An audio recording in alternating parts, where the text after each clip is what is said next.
ജീക്കുട്ടാ ജീക്കുട്ടാ നമുക്കിന്ന് ചായക്ക് പഴംപൊരി ഉണ്ടാക്കാം. ഇഷ്ടം കഴിക്കോ? വരാ പറ.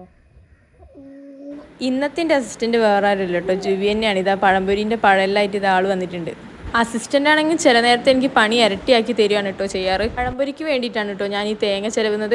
ഞാൻ ചിരവുന്ന തേങ്ങയിൽ പകുതിയും ജുവി തന്നെയാണ് തിന്നുന്നത്. പിന്നെ നമ്മളിവിടെ എന്നും പഴംപൊരി ഉണ്ടാക്കും മൈദപ്പൊടി അല്ല കേട്ടോ എടുക്കാറ്, ഗോതമ്പ് പൊടിയാണ്. പിന്നെ നമ്മൾ ഇതിനകത്ത് മഞ്ഞപ്പൊടി, ഉപ്പും പഞ്ചസാരയും മാത്രമല്ല കേട്ടോ ചേർക്കുന്നത്, ഒരു തുള്ളി മുളക് പൊടി കൂടി ചേർക്കും. അത് ഞാൻ മുന്നേ ഒരു സ്ഥലത്ത് നിന്ന് പഴംപൊരി കഴിച്ചപ്പോൾ അതിന് നല്ല എരിവ്, പക്ഷെ നല്ല ടേസ്റ്റ് ഉണ്ട്. അതിന് ശേഷം എനിക്ക് മനസ്സിലായത് പഴംപൊരിയിൽ മുളക് പൊടി ചേർക്കുന്നത്. പിന്നെ നിങ്ങൾ ഇതുവരെ ഇങ്ങനെ ഉണ്ടാക്കാത്ത ആൾക്കാരാണെങ്കിൽ ഒന്ന് ഉണ്ടാക്കി നോക്കിയിട്ട് ഒന്ന് കമന്റ് ചെയ്യട്ടോ. പിന്നെ ഞാൻ ഒരു ഏലക്ക കൂടി ഇട്ട് കൊടുക്കുന്നുണ്ട്. അതിൻ്റെ ഇടയിൽ ഞാൻ ഇതാ പഴവും കൂടി മുറിച്ച് വെച്ചിട്ടുണ്ട്. ജുവി ഒന്നിച്ചുള്ളതുകൊണ്ട് തന്നെ അത്യാവശ്യം നല്ല ടൈം എടുത്തിട്ടാണ് കേട്ടോ എല്ലാ കാര്യം ചെയ്യുന്നത്. ഇനി നമ്മൾ ഗ്യാസിൽ പരിപാടി തുടങ്ങുന്നതിന്റെ മുന്നേ ഞാൻ ജുവിനെ ഒരു സ്ഥലത്ത് ഇരുത്തിയിട്ടുണ്ട്. എത്ര പഴംപൊരി വേണോ? 3 പഴംപൊരിയോ? 3 എങ്ങനെ നമ്മൾ കാണിക്കുക? 3 പഴംപൊരി വേണോ? അങ്ങനത്തെ വർത്താനത്തിന്റെ ഇടയിൽ ഞാൻ പഴംപൊരി എല്ലാം ചുട്ടെടുത്തിട്ടുണ്ട്. അപ്പോൾ നമുക്കിനി ഇത് ജുവിക്ക് കൊടുത്തു നോക്കിയാലോ? അവനെ ഏതായാലും ഇഷ്ടപ്പെട്ടിട്ടുണ്ട്. അപ്പോൾ ശരിയെന്ന്, ഇഷ്ടപ്പെട്ടാൽ സപ്പോർട്ട് ചെയ്യാൻ മറക്കരുത്. ബൈ.